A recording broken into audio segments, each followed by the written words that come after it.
an Ella Wheeler Wilcox Treasury. Poems of Life. A song. Is anyone sad in the world? I wonder. Does anyone weep on a day like this? With the sun above and the green earth under. Why, what is life but a dream of bliss? With the sun and the skies and the birds above me, birds that sing as they wheel and fly, with the winds to follow and say they love me. Who could be lonely? Oh no, not I. Somebody said in the streets this morning as I opened my window to let in the light that the darkest day of the world was dawning. But I looked, and the east was a gorgeous sight. Who? One who claims that he knows about it tells me the earth is a veil of sin, but I and the bees and the birds weed out it and think it a world worth living in. Someone says that hearts are fickle, that love is sorrow, that life is care, and the reaper death with a shining sickle gathers whatever is bright and fair. I told the thrush, and we laughed together, laughed till the woods were all a ring. And he said to me as he plumbed each feather, well, people must croak if they cannot sing. Up he flew, but his song remaining rang like a bell in my heart all day, and silenced the voices of weak complaining that pipe like insects along the way. Oh, world of light, and oh, world of beauty, where are there pleasures so sweet as thine? Yes, life is love, and love is duty. And what heart sorrows? Oh no, not mine. Advice. I must do as you do. Your way, I own, is a very good way. And still, there are sometimes two straight roads to a town, one over, one under the hill. You are treading the safe and the well-worn way that the prudent choose each time, and you think me reckless and rash today because I prefer to climb. Your path is the right one, and so is mine. We are not like peas in a pod, compelled to lie in a certain line, or else be scattered abroad. 'Twere a dull old world, methinks, my friend, if we all went just one way. Yet our paths will meet, no doubt, at the end, though they lead apart today. You like the shade, and I like the sun. You like an even pace. I like to mix with the crowd and run, and then rest after the race. I like the danger and the storm and strife. You like a peaceful time. I like the passion and surge of life. You like its gentle rhyme. You like buttercups, dewy sweet, and crocuses framed in the snow. I like roses born of the heat, and the red carnations glow.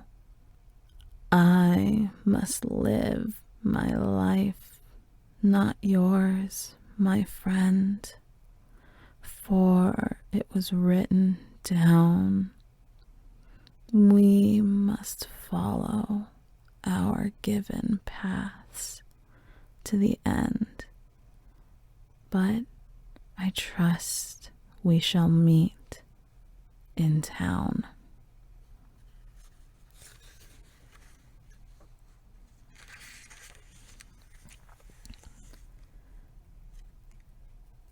Artist life. Of all the waltzes the great Strauss wrote, mad with melody, rhythm, rife, from the very first to the final note, give me his artist's life. It stirs my blood to my finger ends, thrills me and fills me with vague unrest, and all that is sweetest and saddest blends together within my breast. It brings back that night in the dim arcade, in love's sweet morning, in life's sweet prime, when the great brass orchestra played and played and set our thoughts to rhyme. It brings back that winter of mad delights, of leaping pulses and tripping feet, and those languid moon-washed summer nights when we heard the band in the street. It brings back rapture and glee and glow. It brings back passion and pain and strife. And so, of all the waltzes I know, give me the artist's life, for it is so full of the dear old time, so full of the dear old friends I know, and under its rhythm and lilt and rhyme, I am always finding you. Dust sealed. I know not wherefore, but mine eyes see bloom where other eyes see blight. They find a rainbow, a sunrise, where others but discern deep night. Men call me an enthusiast and say I look through gilded haze, because where my gaze is cast, I see something that calls for praise. I say, behold those lovely eyes, that tinted cheek of flower-like grace. They answer in amused surprise. We thought it such a common face. I say, was ever seen more fair? I seem to walk in Eden's bowers. They say, with a pitying air, the weeds are choking out the flowers. I know not wherefore, but God lent a deeper vision to my sight. On whatsoe'er my gaze is bent, I catch the beauty infinite. That underlying hidden half that all things hold of deity. So let the dull crowd sneer and laugh. Their eyes are blind, they cannot see.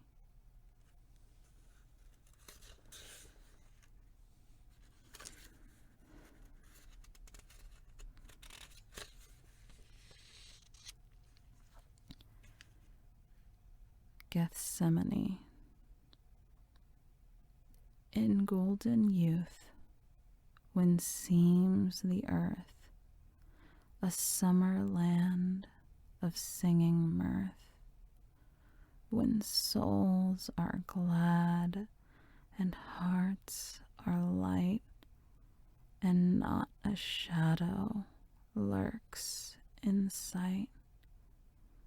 We do not know it, but there lies, somewhere veiled under evening skies, a garden which we all must see, a garden of Gethsemane. With joyous steps we go our ways. Love lends a halo to our days. Light sorrows sail like clouds afar. We laugh and say how strong we are. We hurry on and hurrying go, close to the borderland of woe that waits for you and waits for me, forever waits Gethsemane. Down shadowy lanes, across strange streams, bridged over by our broken dreams, behind the misty caps of years, beyond the great salt fount of tears. The garden lies, and strive as you may, you cannot miss it in your way. All paths that have been or shall be pass somewhere through Gethsemane.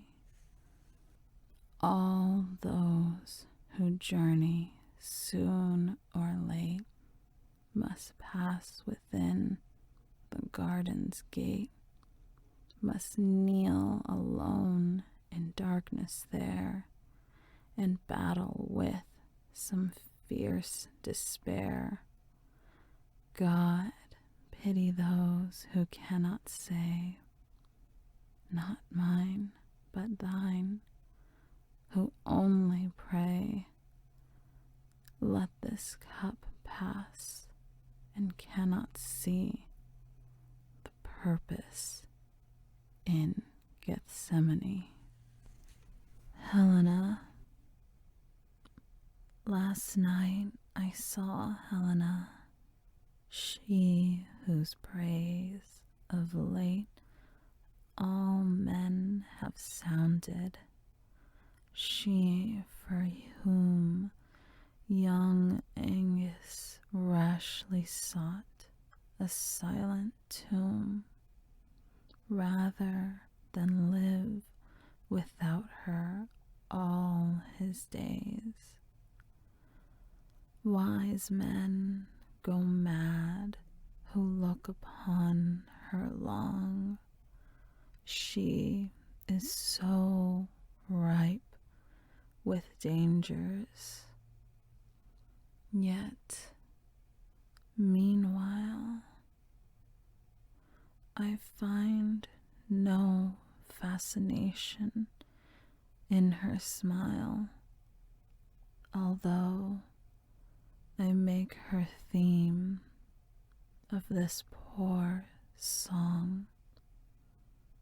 Her golden tresses, yes, they may be fair, and yet to me each shining silken tress seems robbed of beauty and all lusterless.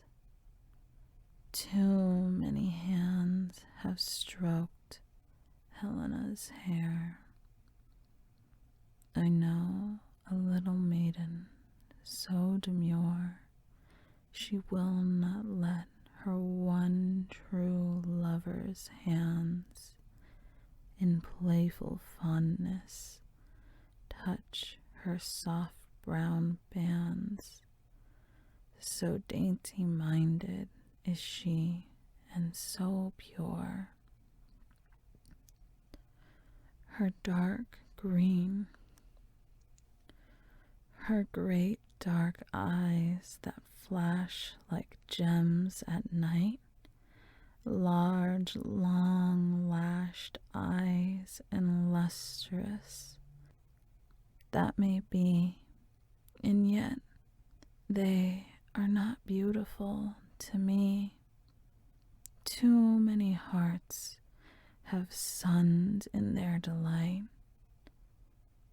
I mind me of two tender blue eyes hid so underneath white curtains and so veiled that I have sometimes pled for hours and failed to see more than the shyly lifted lid. Her perfect mouth, so like a carved kiss, her honeyed mouth where hearts do fly like drown. I would not taste its sweetness for a crown. Too many drunk its nectared bliss. I know a mouth whose virgin dew, undried, lies like a young grape's bloom, untouched and sweet, and though I plead in passion at her feet, she would not let me brush it if I died. In vain, Helena, though wise men may vie for thy rare smile, or die from loss of it, armored by my sweet lady's trust, I sit, and know thou art not worth her faintest sigh.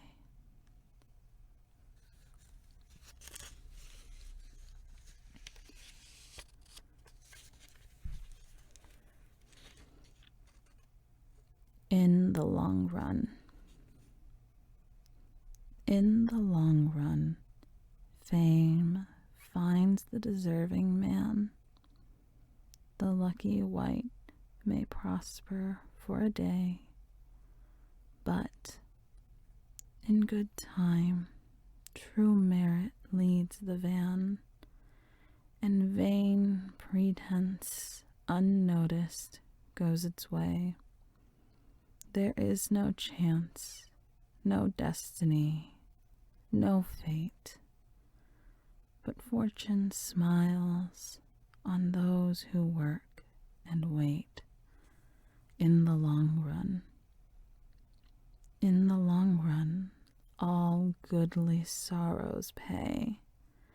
There is no better thing than righteous pain. The sleepless nights, the awful thorn-crowned days, bring sure reward to tortured soul and brain, unmeaning joys, enervate in the end, but sorrow yields a glorious dividend. In the long run. In the long run, all hidden things are known. The eyes of truth will penetrate the night, and good or ill, thy secret shall be known. However well 'tis guarded from the light, all the unspoken motives of the breast are fathomed by the years and stand confessed in the long run. In the long run, all love is paid by love, though undervalued by the hosts of earth. The great eternal government above keeps strict account and will redeem its worth. Give thy love freely, do not count the cost. So beautiful a thing was never lost.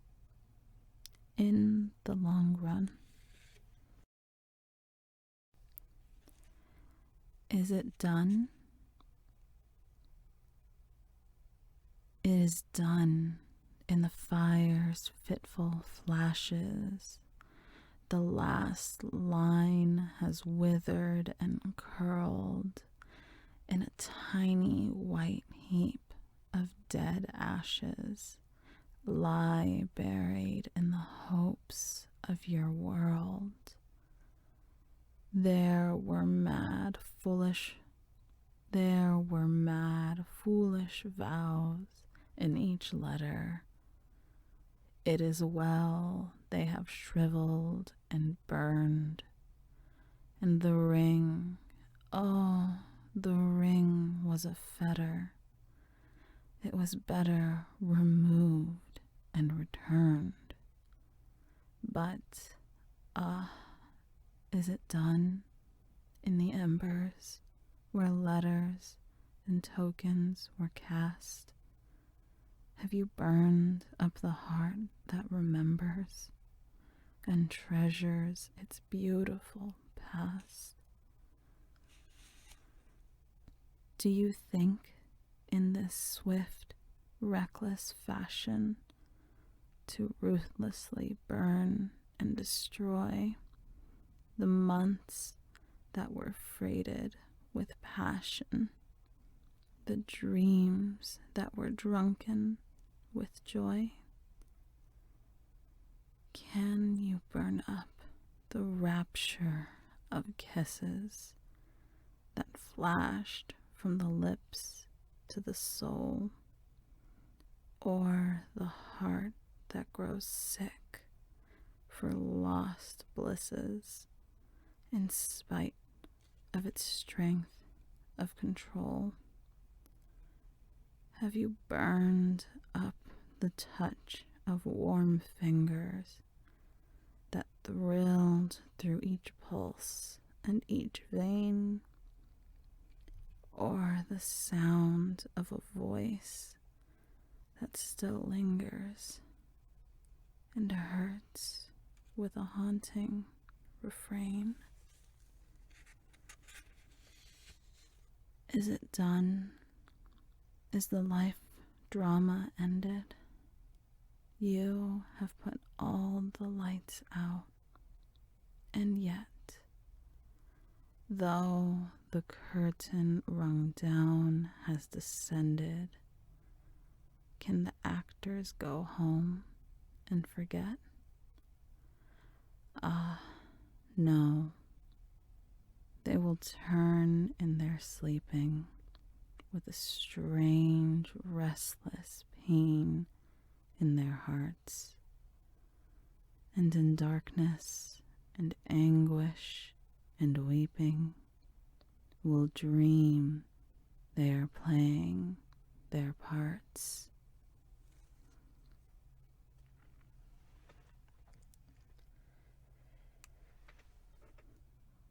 It might have been. We will be what we could be.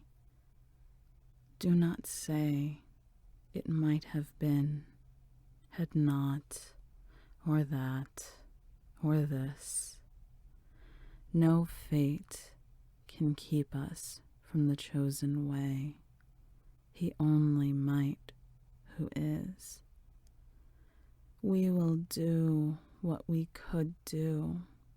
Do not dream. Chance leaves a hero, all uncrowned to grieve. I hold all men are greatly what they seem. He does who could achieve.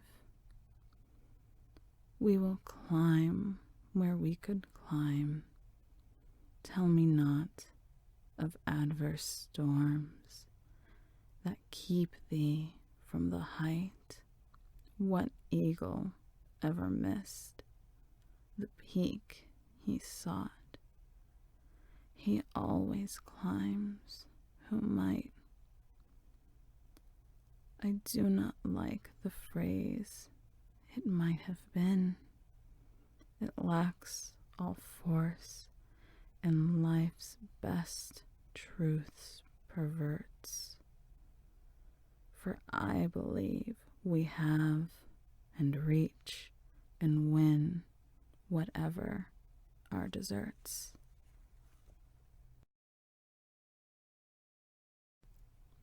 Life.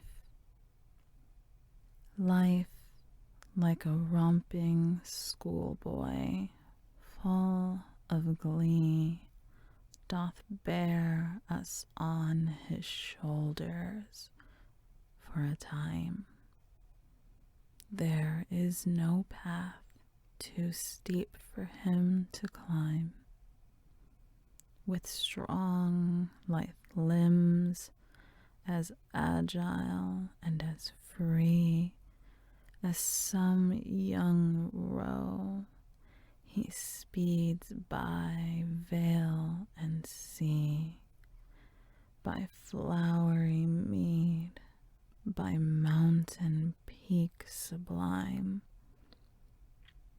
and all the world seems motion set to rhyme, till tired out he cries, "Now carry me."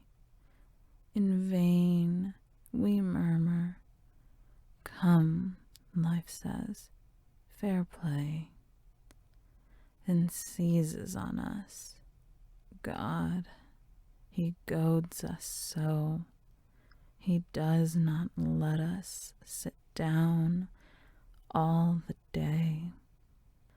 At each new step we feel the burden grow, till our bent backs seem breaking as we go, watching for death to meet us on the way.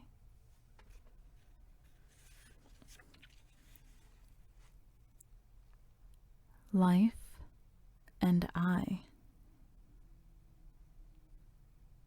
Life and I are lovers, straying arm in arm along, often like two children maying, full of mirth and song. Life plucks all the blooming hours, growing by the way, binds them on my brow like flowers, calls me Queen of May. Then again, in rainy weather, we sit vis-a-vis, planning work we'll do together in the years to be. Sometimes life denies me blisses, and I frown or pout, but we make it up with kisses ere the day is out. Woman-like, I sometimes grieve him, try his trust and faith, saying one day I shall leave him for his rival death. Then he always grows more zealous, tender and more true, loves the more for being jealous, as all lovers do. Though I swear by stars above him and by worlds beyond that I love him, love him, love him, though my heart is fond. Though he gives me, doth my lover, kisses with each breath, I shall one day throw him over and plight troth with death. Nothing new. From the dawn of spring till the year grows hoary, nothing is new that is done or said. The leaves are telling the same story, budding, bursting, dying, dead, and ever and always the wild bird's chorus is coming, building, flying, fled. Never the round earth roams or ranges out of her circuit so old, and the smile of the sun knows but these changes, beaming, burning, tender, cold, as springtime softens and winter estranges the mighty heart of this orb of gold, from our great sire's birth to the last morn's breaking.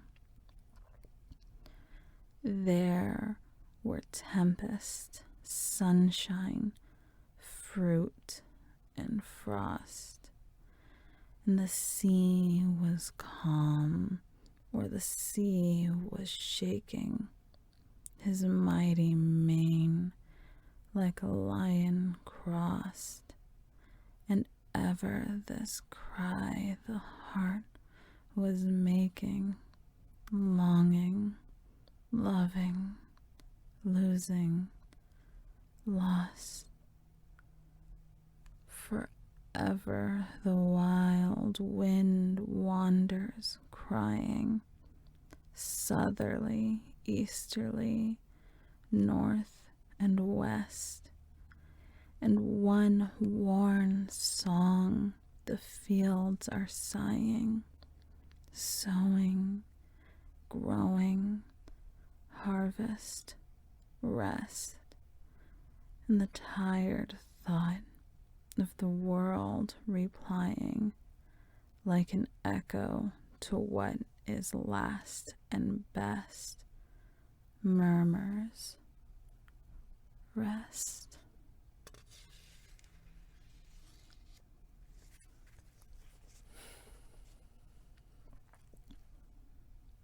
Over the banisters, over the banisters, bend a face, daringly sweet and beguiling. Somebody stands in careless grace and watches the picture, smiling. The light burns dim in the hall below. Nobody sees her standing, saying good night again, soft and slow, halfway up to the landing. Nobody, only the eyes of brown, tender and full of meaning, that smile on the fairest face in town, over the banister leaning, tired and sleepy with drooping head. I wonder why she lingers, now when the good nights are all said, when somebody holds her fingers. He holds her fingers and draws her down, suddenly growing bolder, till the loose hair drops in masses brown, like a mantle over his shoulders.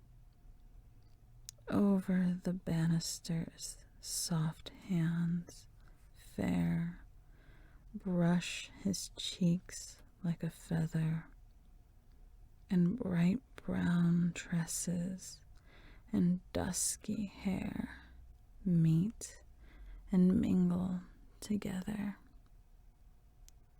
There's a question asked. There's a swift caress. She has flown like a bird from the hallway. But over the banisters drops a yes that shall brighten the world for him always. Uselessness. Let mine not be the saddest fate of all, to live beyond my greater self, to see my faculties decaying as the tree stands stark and helpless while its green leaves fall. Let me hear, rather, the imperious call which all men dread in my glad morning time, and follow death ere I have reached my prime, or drunk the strengthening cordial of life's gall, the lightning stroke or the fierce tempest blast, which fells the green tree to the earth today, is kinder than the calm that lets it last, unhappy witness of its own decay. May no man ever look on me and say, she lives, but all her usefulness is past.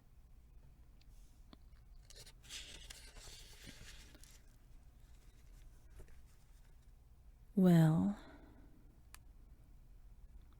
there is no chance, no destiny, no fate can circumvent or hinder or control the firm resolve of a determined soul. Gifts count for nothing. Will alone is great. All things give way before it, soon or late. What obstacle can stay the mighty force of the sea-seeking river in its course, or cause the ascending orb of day to wait? Each well-born soul must win what it deserves. Let the fool prate of luck. The fortunate is he whose earnest purpose never swerves, whose slightest action or inaction serves the one great aim. Why, even death stands still and waits an hour sometimes for such a will.